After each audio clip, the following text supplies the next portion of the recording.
What if I told you that most Americans are making one silent mistake with their retirement planning, and it could mean running out of money when they need it the most? And the worst part, they don't even realize they're doing it.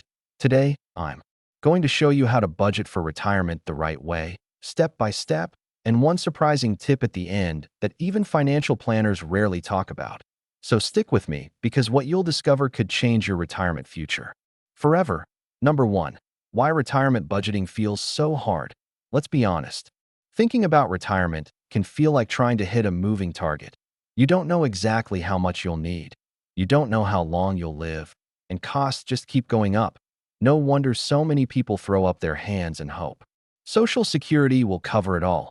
But here's the truth. Social Security alone replaces only about 40% of your pre-retirement income. According to government data, that leaves a big gap. For example, if you earn $4,000 a month now, Social Security might give you just $1,600 a month. Would you be able to live on that? That's why you need a plan. Number two, know your target retirement income. Here's where you start. Figure out what kind of monthly income you'll need to live the retirement you want. A common rule of thumb is 70 to 80% of your current income. So if you live on $4,000 a month now, aim for $3,000 to $3,200 a month in retirement. But don't stop there. Write down what you'll actually spend on mortgage or rent, groceries, medical care, travel, hobbies. For example, Sarah and Joe in Texas found they'd spend less on commuting but more on healthcare and visiting grandkids. That exercise showed them they'd actually need closer to 85% of their current income. Be honest and realistic with yourself. Number three, factor in inflation. Here's where most people trip up. They calculate what they'd need today, but forget tomorrow's dollars will buy less. On average, inflation in the USA runs about 3% per year. That means something that costs $1,000 today could cost $1,300 in 10 years. A good example is healthcare. A Fidelity study found that a retired couple might need more than $300,000 over their lifetime just to cover medical costs. So pad your estimates. If you think you'll need $3,000 a month, plan for $3,500 to stay safe. Number four, list all your income sources. Next, list every stream of money you'll have coming in during retirement. For example, Social Security, pensions, retirement accounts like a 401k or IRA, rental income, part-time work, even annuities. I once worked with a man named Jim who thought his 401k was enough until we tallied his Social Security, a tiny pension from his first job, and the rent he got from his basement apartment. It turned out he had more options than he realized. Do the same for yourself. Write everything down. Then see if it covers your target. If not, you know you'll need to save more or adjust your spending. Number five, control the big expenses. This is where you can make or break your retirement. Housing, transportation, and healthcare are the three biggest costs for retirees. If you're still paying a mortgage, consider downsizing or moving to a more affordable area. For example, moving from New York to Florida can save thousands a year, thanks to lower property taxes and no state income tax. On transportation, maybe you no longer need two cars. And for healthcare, consider Medicare Advantage plans or HSAs before you retire to ease the burden. These decisions can stretch your money much further. Number six, plan for fun. This part is just as important as the serious stuff. Retirement isn't just about surviving. It's about enjoying the time you worked so hard for. But many people forget to budget for hobbies, travel, and grandkids' gifts, and then feel guilty for spending. I met a woman named Linda who loved quilting. She set aside just $50 a month for fabric and classes, and it made her retirement so much more joyful. You deserve to plan for joy too. Number seven, build an emergency fund. Life keeps throwing surprises even when you're retired. A leaky roof, a medical bill, a family emergency. That's why you need an emergency fund separate from your regular retirement. Income. A good rule of thumb is 3 to 6 months of expenses set aside in a savings account. That way you're not forced to dip into your investments at the wrong time. I've seen retirees sell stocks during a market dip just to cover a car repair, and it cost them thousands in lost value. Don't let that happen to you. Number eight, don't forget taxes. Many people are shocked when they realize their 401k withdrawals are taxable.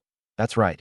You still pay income tax on most retirement account withdrawals. One couple I worked with planned to take $4,000 a month, but after taxes they were left with only about $3,200. So always factor in taxes when calculating your retirement budget.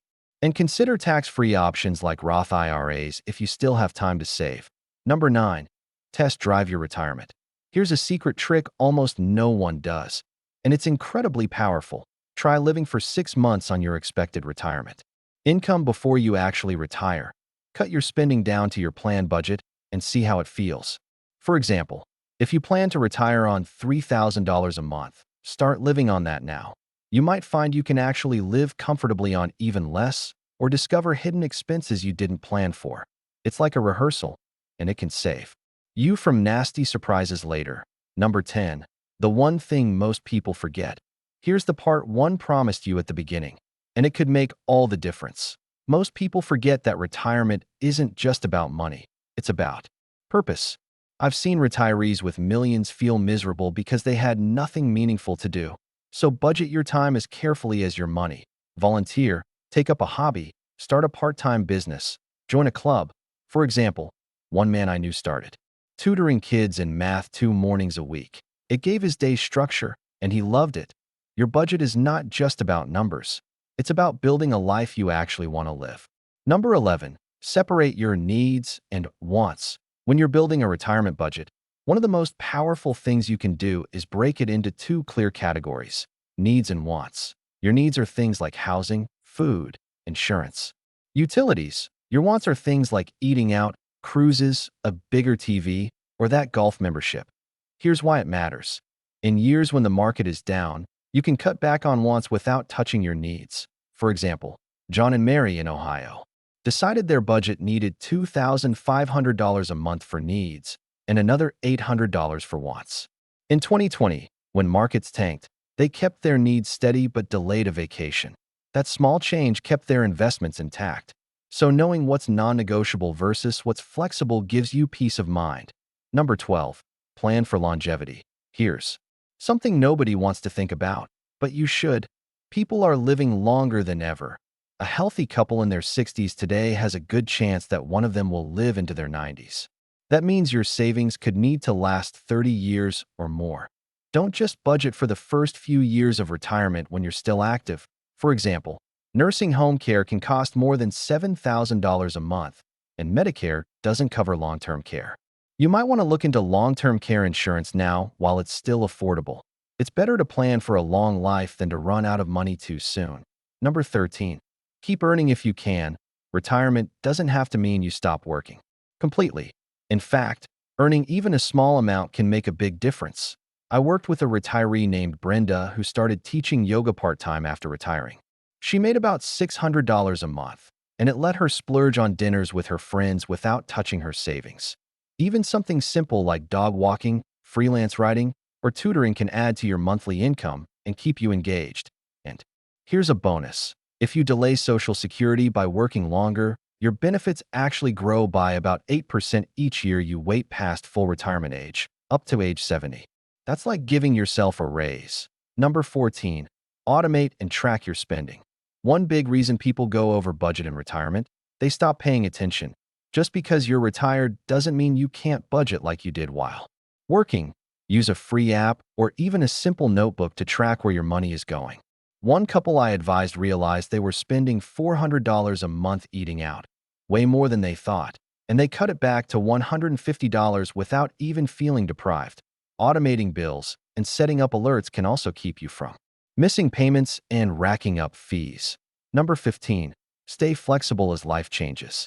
Your first year of retirement will teach you more about your real spending than any spreadsheet ever could.